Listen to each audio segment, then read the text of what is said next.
Bolsonaro anuncia o futuro chefe da Advocacia Geral da União. Excessos na relação patrão-empregado. Funcionário ganha indenização por danos morais. O diretor se exaltava, falava palavrões e ofendia os empregados. Foi parar na justiça. Médico do SUS orientava pacientes a buscar atendimento no consultório particular dele. Na sentença, o magistrado afirmou que o profissional médico omitiu-se de seu dever legal ao não realizar o pronto atendimento aos pacientes. Conselho Nacional do Ministério Público realiza seminário sobre os 30 anos da Constituição. A partir da Constituição de 1988, os membros do Ministério Público passam a ter realmente uma categoria de magistratura.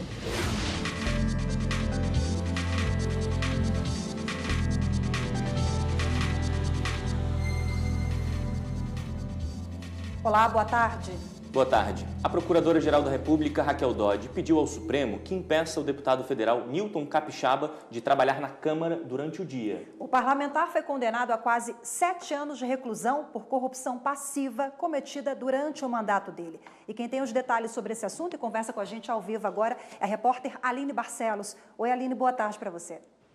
Boa tarde para você também, Rafaela. Boa tarde a todos. No documento, a Procuradora-Geral da República, Raquel Dodge, defendeu a revisão da ordem que permitiu o exercício da função de forma concomitante com o cumprimento da sentença condenatória. Ela salienta que o direito do preso, de ressocialização é inegável quando ele está no regime semiaberto, ao exercício profissional também, desde que essa atividade seja compatível com a execução da pena. No caso específico do deputado Newton Capixaba, ele quer exercer a função até o final da atual legislatura, ao mesmo tempo concomitante com o cumprimento da pena. Para Raquel Dodge, até esse caso não é razoável porque não cumpre os requisitos da ressocialização pela qual o preso deve passar. Isso porque ele estaria trabalhando no mesmo local, fazendo as mesmas atividades na Câmara Legislativa, onde ele teria praticado aí esses 21 crimes de corrupção passiva que levaram o parlamentar a uma pena, como você já falou, Rafaela, de mais de 7 anos de prisão. Voltamos com você no estúdio. Obrigada, Aline, pelas informações. E o Conselho Nacional do Ministério Público realizou um seminário para comemorar os 30 anos da Constituição Federal. O ministro Dias Toffoli, presidente do STF do CNJ, participou da cerimônia de abertura. A abertura do seminário foi feita pela Procuradora-Geral da República e presidente do Conselho Nacional do Ministério Público, Raquel Dodge. Ela destacou que a comemoração dos 30 anos é um marco significativo para as instituições e a sociedade brasileira. Lembrou ainda as atribuições dadas pela Constituição ao Ministério Público. A partir da Constituição de 1988, os membros do Ministério Público passam a ter realmente uma categoria de magistratura. Gozam de garantias institucionais para exercerem com independência e com autonomia sua atribuição. Tem um leque de atribuições ampliados, não é mais apenas uma função meramente criminal, mas também de defesa da democracia, de defesa dos direitos fundamentais, de controle e fiscalização das políticas públicas, de zelo pelos serviços de segurança, de relevância pública como saúde e educação. A Conferência Magna foi feita pelo presidente do Supremo Tribunal Federal e do Conselho Nacional de Justiça, ministro Dias Toffoli. Ao destacar os avanços trazidos pela Constituição, ele lembrou que a Carta Magna é uma das mais avançadas do mundo e que hoje o Brasil vive o maior período democrático da história.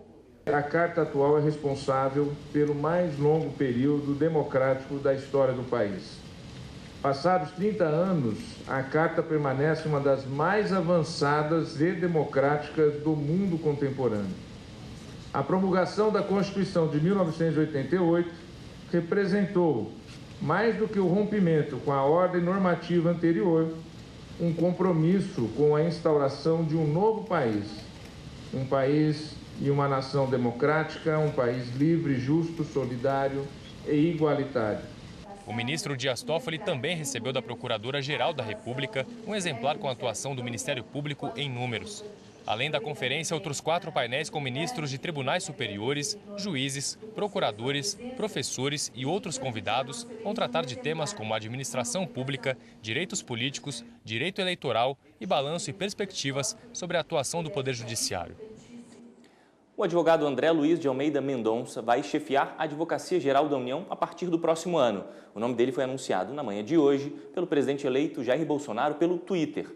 André Luiz é corregedor-geral da AGU desde 2016. É pós-graduado em Direito pela Universidade de Brasília e vai substituir a ministra Grace Mendonça, que é advogada da União desde 2001 e chefia a AGU desde setembro de 2016. Ela foi nomeada pelo presidente Michel Temer.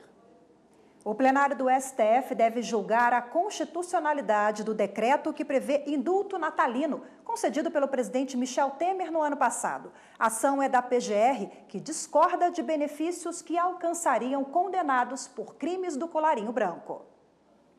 O indulto de Natal é um perdão da pena e concedido para brasileiros e estrangeiros que cometeram crimes sem grave ameaça ou violência. Ele é editado todo ano pelo presidente da República. Quem atender aos requisitos estabelecidos no decreto tem a pena extinta e pode deixar a prisão. Entre as mudanças estabelecidas no decreto editado por Michel Temer no ano passado está a redução da pena. Para conseguir o benefício, o condenado deve ter cumprido 1/5 da pena para os não reincidentes. Desde 1988, o mínimo exigido era o cumprimento de 1/3 do período. Para a Procuradoria-Geral da República, parte do decreto beneficia condenados pelos crimes de peculato, corrupções ativa, passiva, lavagem de dinheiro, tráfico de influência, ocultação de bens, entre outros. Só que agora a PGR quer que o plenário do Supremo invalide os novos critérios de concessão e mantenha a decisão liminar da ministra Carmen Lúcia, que suspendeu parte do decreto. A alegação é de que as regras violam os princípios constitucionais da separação dos poderes, individualização da pena e a vedação ao executivo para legislar sobre o direito penal. O relator da ação, o ministro Luiz Roberto Barroso, ampliou pontos da liminar que foi concedida e fixou critérios para a aplicação do indulto, permitindo que as pessoas condenadas por no máximo 8 anos de prisão por crimes sem violência ou grave ameaça tenham direito ao benefício. Além disso, suspendeu o perdão a condenados por associação criminosa, corrupção e lavagem de dinheiro. Agora o plenário deve decidir de forma definitiva a validade das mudanças do indulto natalino. E agora vamos ver a pauta completa de julgamento da sessão de logo mais no Supremo Tribunal Federal. Abre a pauta da semana e da quarta-feira o tema Direito do Trabalho, com o retorno do julgamento de recurso extraordinário sobre pagamento de adicional de risco portuário a trabalhadores avulsos. O segundo tema do dia é matéria penal, com uma ação direta de inconstitucionalidade contra decreto presidencial de 2017, que trata de regras para a concessão de indulto e comutação de penas. Separação de poderes e federação é tema com 4 processos previstos na pauta original. 3 medidas cautelares em ações diretas de inconstitucionalidade, todas contra a medida provisória 782 de 2017, que estabelece a organização básica dos órgãos da Presidência da República e dos ministérios. Outra ADI questiona a validade constitucional da lei estadual que cria a Agência Estadual de Regulação dos Serviços Públicos Delegados do Rio Grande do Sul. Servidor público é tema com um único processo, recurso extraordinário, em que se discute a possibilidade de remarcação de teste de aptidão física de candidata grávida, independente de haver previsão expressa nesse sentido no edital de concurso público. Matéria orçamentária, financeira e repartição de receita fecha a pauta com mandado de segurança contra suposto ato omissivo da governadora do Rio Grande do Norte e do secretário de Estado de Planejamento e Finanças no repasse deficitário entre 2012 e 2013 de 2/10 devidos ao Poder Judiciário Estadual. Mais informações sobre a pauta de julgamentos no site do Supremo Tribunal Federal, stf.jus.br. A Procuradoria-Geral da República tem 2 meses para concluir o inquérito que apura o envolvimento do senador Aécio Neves no caso Furnas. O prazo foi concedido pela 2ª turma do Supremo. O inquérito contra o senador Aécio Neves, do PSDB de Minas Gerais, investiga o envolvimento dele em crimes de corrupção passiva e lavagem de dinheiro. O caso tem a ver com recebimento de propinas por empresas contratadas por Furnas. Em junho deste ano, o ministro Gilmar Mendes determinou o arquivamento das investigações por falta de provas. A PGR recorreu da decisão.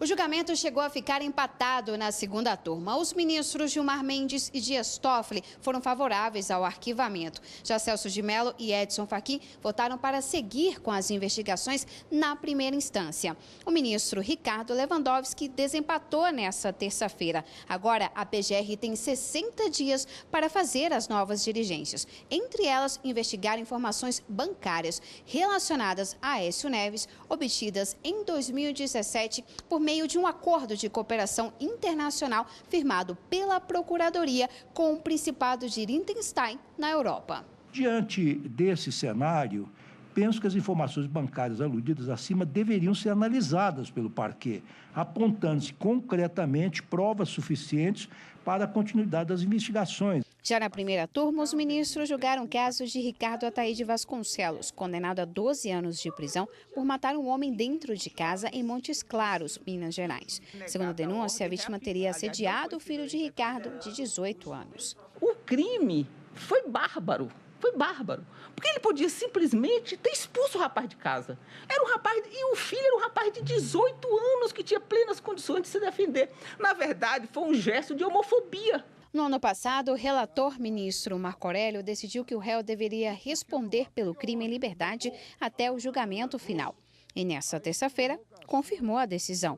Mas os outros ministros entenderam que Ricardo deveria permanecer preso. Havendo condenação em segundo grau, já é possível a execução. De modo que também por esta razão, eu penso que seria possível o cumprimento da decisão.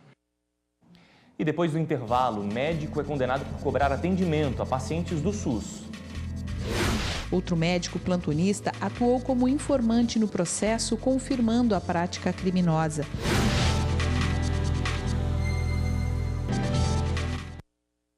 A Justiça Gaúcha condenou por corrupção passiva um médico do SUS que cobrava dinheiro dos pacientes para prestar o atendimento. A pena é de 5 anos de reclusão em regime semiaberto. O réu, José Carlos de Araújo, é conhecido na região como Doutor Cacaio. Os crimes de obtenção de vantagem indevida foram cometidos entre 2006 e 2008 e também em 2013, quase sempre em atendimentos na Santa Casa de Misericórdia de Jaguarão, no Rio Grande do Sul. As vítimas deram testemunhos semelhantes. Atendidos pelo SUS no plantão, eram informados pelo cirurgião de que o procedimento que necessitavam não poderia ser feito no local, mas no consultório próprio, mediante o pagamento de valores em torno de R$ 100. Nem todos os pacientes chegaram a pagar. Outro médico plantonista atuou como informante no processo, confirmando a prática criminosa. Um provedor do hospital serviu como testemunha e recomendou o afastamento do réu para que fossem apuradas reclamações de cobranças ilegais. Na sentença, o magistrado afirmou que o profissional médico omitiu-se de seu dever legal ao não realizar o pronto atendimento aos pacientes, na ânsia de desviá-los ao seu consultório particular e obter vantagem pecuniária indevida. Cabe recurso da decisão.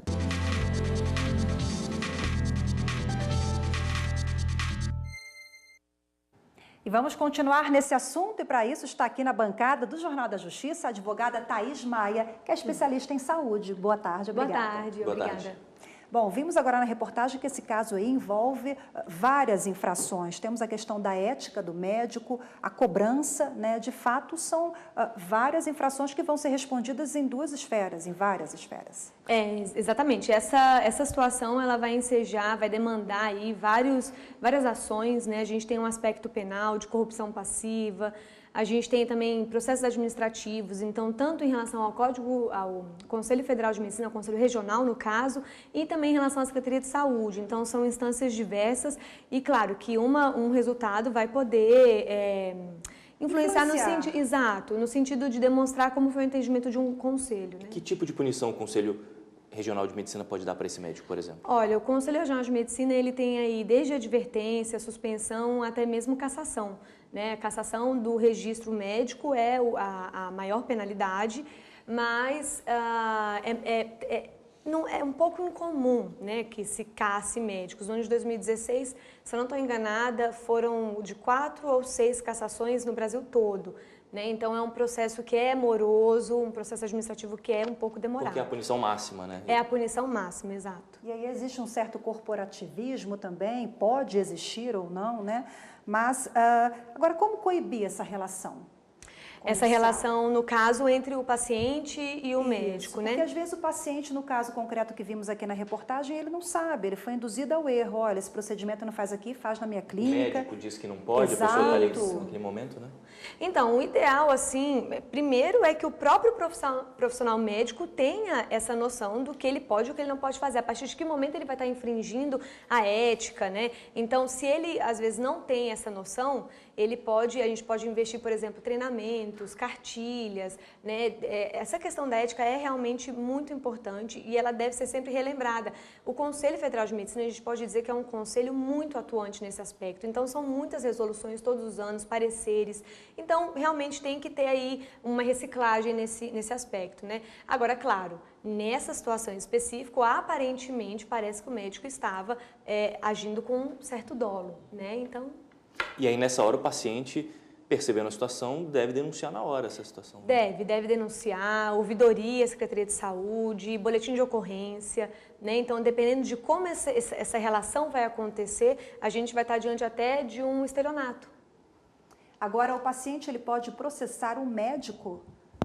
Pode. O paciente ele pode processar o médico, também a Secretaria de Saúde, então a gente vai ter aí um aspecto de uma ação de direito administrativo judicializada, em que a gente vai falar até de uma ação regressiva, né?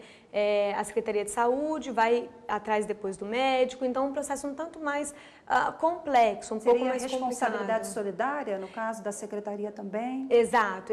Então a Secretaria ela vai responder aí porque o profissional médico está atuando na sua esfera. Né? Então, ela também tem essa responsabilidade, né? Até de coibir, de fiscalizar o que estava acontecendo ali, né? Como se permitiu que isso acontecesse, porque aparentemente foram várias vezes e durante anos. Né? Então, existe também aí uma responsabilidade. Ok, Thaís Maia, obrigada. Doutora, obrigado. Eu que agradeço, até mais. Problemas com operadoras de telefonia. Quem não tem uma história para contar, né? Não por acaso essas empresas estão no topo das reclamações. Questionamentos sobre cobranças indevidas são cada vez mais comuns no judiciário. Difícil viver sem celular nos dias atuais. O aparelho serve para fazer ligações, mandar mensagens, acessar a internet. Os clientes buscam operadoras que atendam a todas essas necessidades com um custo baixo. Mas mesmo assim, às vezes, a dor de cabeça é inevitável. Sandra sabe bem disso. A técnica judiciária contratou um pacote, mas o serviço não durava o mês inteiro. O jeito foi trocar de operadora. A empresa antiga cobrou multa no valor de R$5.000, porque acredita que ela quebrou a fidelização. Eles me ligam desde as 8 da manhã até quase meia-noite. E eu tento conversar com eles, argumentar que não tinha fidelidade, que eu pagava mais de R$300, que era um absurdo, que já estava coberto mais de um mês de telefone, que eu contratava pacotes adicionais e mesmo assim eles se acham no direito de me cobrar R$5.000 de multa. Segundo dados do Ministério da Justiça, as empresas de telefonia estão no topo do ranking das reclamações. 43% do total dos registros. A maioria dos clientes se queixa do serviço móvel e dos combos, pacotes que oferecem telefone fixo, celular e internet. Boa parte não concorda com a cobrança que vem na conta, muitas vezes por algo que não foi contratado. O Tribunal de Justiça do Distrito Federal condenou uma empresa de telefonia a ressarcir uma cliente por valor cobrado de forma indevida.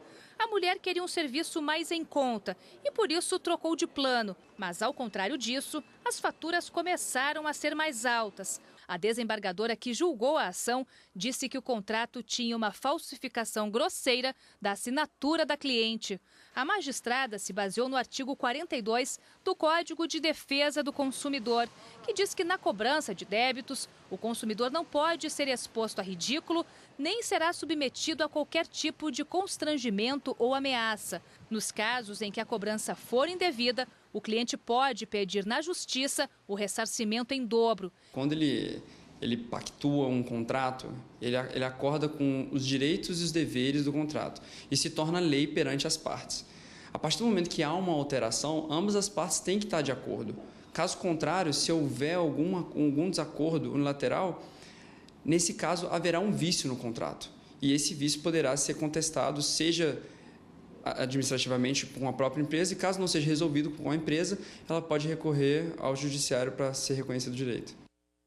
O Corregedor Nacional de Justiça, ministro Humberto Martins, mandou suspender o pagamento de todos os precatórios da chamada trimestralidade no Espírito Santo, inclusive os que tenham sido objeto de recálculo até o trânsito em julgado das ações declaratórias de nulidade. A soma desses precatórios chegam a 14 bilhões de reais. Esses precatórios foram gerados por ações judiciais movidas por servidores do Estado, devido à perda salarial sofrida em 1990.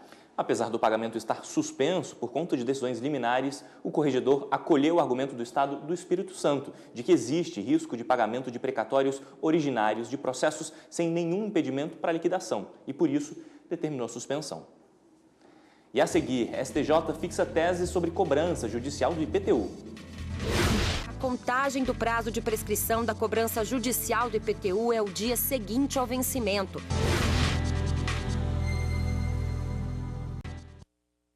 Um montador de motores ganhou na justiça o direito à indenização de R$15 mil por dano moral, depois de ser ofendido por um diretor da empresa em que ele trabalhava.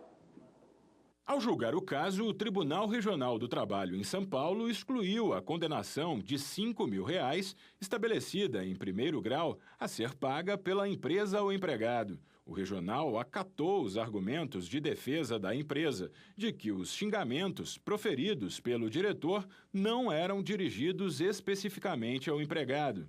Os xingamentos eram feitos pelo diretor da empresa durante reuniões de trabalho. De acordo com o relato do montador de motores, ao fim da leitura dos relatórios de produtividade, o diretor se exaltava, falava palavrões e ofendia os empregados. No recurso ao Tribunal Superior do Trabalho, a relatora do caso, ministra Maria Helena Malman, entendeu que o fato de o TRT ter admitido que houve o uso de palavras depreciativas por razões relacionadas à produtividade é motivo suficiente para caracterizar grave dano moral ao empregado e, por isso, não é necessário comprovar o dano, apenas a ocorrência dos atos ilícitos. Por unanimidade, a turma deu provimento ao recurso e condenou a Valtra do Brasil Limitada a pagar indenização de R$15 mil ao trabalhador. Superior Tribunal de Justiça fixa teses sobre cobrança judicial do IPTU.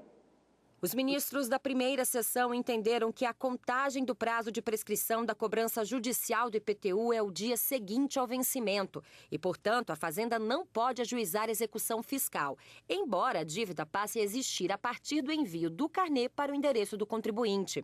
O colegiado também decidiu que o parcelamento de ofício da dívida tributária não configura causa suspensiva da contagem da prescrição. De acordo com o relator, ministro Napoleão Nunes Maia Filho, o parcelamento não constitui causa de interrupção da prescrição, já que existe a exigência legal de reconhecimento da dívida por parte do contribuinte. As teses foram fixadas sob o rito dos recursos repetitivos, por isso vão servir de base para julgamentos sobre o tema em todos os tribunais do país.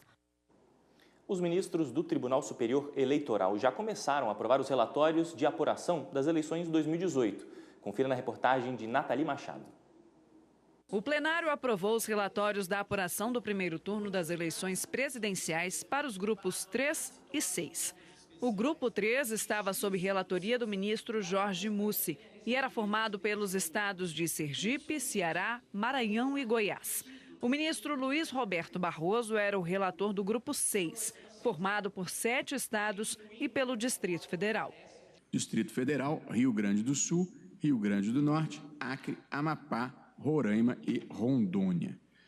Ausência de dúvidas, impugnações ou recursos interpostos para o TSE que possam ter implicações sobre os resultados da eleição presidencial de 2018. Cumpridas as formalidades legais e não tendo havido impugnação, aprova-se o relatório do resultado da totalização da eleição presidencial de 2018, relativa ao primeiro turno, nas seguintes unidades da Federação: Ceará, Sergipe, Maranhão e Goiás. O relatório da apuração do segundo turno das eleições presidenciais foi aprovado para os estados do Pará, Paraná, Piauí e Rio de Janeiro. Demonstrada a regularidade do relatório parcial e não registradas impugnações, é de rigor a respectiva aprovação. Por maioria, o plenário do TSE manteve a cassação de Edson Moura e Francisco Almeida Bonavita Barro. Eles foram eleitos, respectivamente, prefeito e vice-prefeito da cidade de Paulínia, em São Paulo, nas eleições de 2012. Com a decisão do TSE, Edson e Francisco foram declarados inelegíveis por 8 anos. Os dois tentaram reverter a decisão do TRE, alegando que o vídeo que baseou a cassação era ilegal. Mas a maioria do plenário entendeu que não houve irregularidade. Primeiro, eu acho que o áudio em si não foi considerado como prova. E segundo, acho que o vídeo é suficientemente evidente do que estava acontecendo naquele ambiente que, embora privado, havia sido publicizado. Portanto, sendo possível extrair com clareza o que se passava, e não considerando que fosse ambiente privado, acho que a compra de voto ficou bem caracterizada. E hoje pela manhã foi entregue a personalidades e empresas o Prêmio Direitos Humanos 2018. O prêmio é entregue a entidades e pessoas que tiveram relevante atuação para a promoção de direitos em âmbito nacional e internacional. Foram premiadas empresas públicas que assinaram a Carta Aberta pelos Direitos Humanos. O presidente do STF e do CNJ, ministro Dias Toffoli, o ministro do STF, Luiz Roberto Barroso, e a Procuradora-Geral da República, Raquel Dodge, participaram da cerimônia e foram agraciados. No evento, que integra as atividades referentes aos 70 anos da Declaração Universal dos Direitos Humanos, foi lançada a revista científica de Direitos Humanos. E o Jornal da Justiça, primeira edição de hoje, fica por aqui. Obrigada pela companhia. A gente se vê de novo amanhã, 13h. Continue com a programação da TV Justiça. Boa tarde para você. Boa tarde.